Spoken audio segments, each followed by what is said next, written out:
बिस्मिल्लाहिर्रहमानिर्रहीम। अस्सलामुअलैकुम। Welcome to sir Saeed academy. अब हम पढ़ेंगे ट्रांसपोज ऑफ अ मैट्रिक्स। तो ट्रांसपोज ऑफ अ मैट्रिक्स एक ऐसी मैट्रिक्स होती है जिसे हम किसी मैट्रिक्स की रोज़ को कॉलम्स या कॉलम्स को रोज़ बनाकर हासिल करते हैं और इसे हम उस मैट्रिक्स के नाम के ऊपर एक स्मॉल टी लिखकर ज़ाहिर करते हैं। मसलन अगर हमारे पास कोई मैट्रिक्स ए है तो उसका ट्रांसपोज जो है वो हम यूँ लिखेंगे ए और उसके ऊपर एक स्मॉल टी। तो इस तरह हम ट्रांसपोज को ज़ाहिर करते हैं। अब हम कुछ एग्जांपल्स की मदद से ट्रांसपोज ऑफ अ मैट्रिक्स को समझते हैं।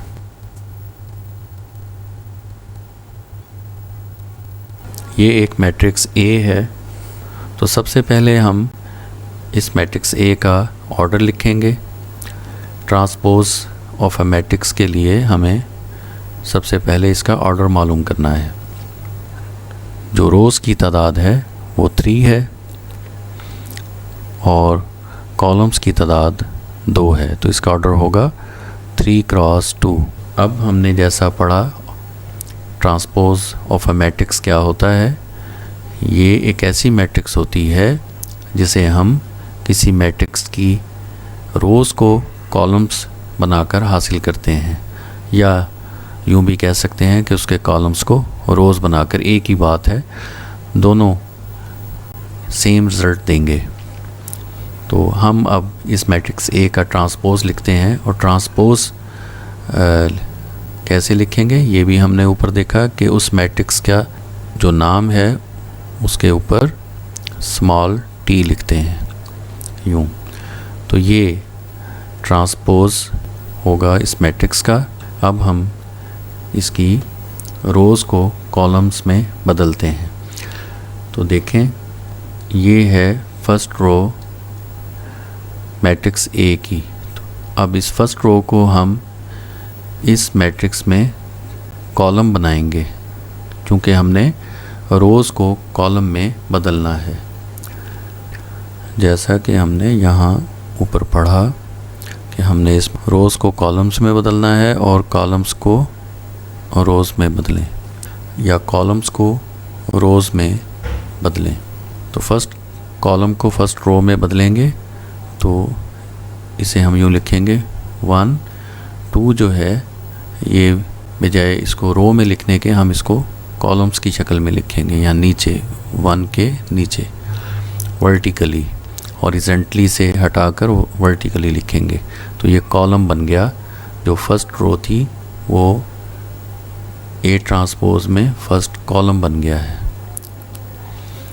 तो अब हम देखते हैं कि दूसरी रो क्या थी मैट्रिक्स ए में, वो थी 2 - 1। तो ये जो दूसरी रो है ये उसके ट्रांसपोज में, यानी ए ट्रांसपोज में ये सेकंड कॉलम बनेगा। तो सेकंड कॉलम को हम यूँ लिखेंगे 2 और -1 को 2 के नीचे लिखेंगे कॉलम बनाते हुए। अब ये जो थर्ड रो थी ये ए ट्रांसपोज में थर्ड कॉलम बनेगी। तो देखते हैं कि उसे कैसे लिखेंगे। तो थर्ड कॉलम में चले जाएंगे। ये फर्स्ट कॉलम है और ये सेकंड कॉलम, और थर्ड कॉलम इससे आगे आएगा और लिखेंगे 3 और 0। अब हम इसके गिर्द ब्रैकेट लगा देंगे। तो ये जो मैट्रिक्स है ये मैट्रिक्स इस मैट्रिक्स ए का ट्रांसपोज है।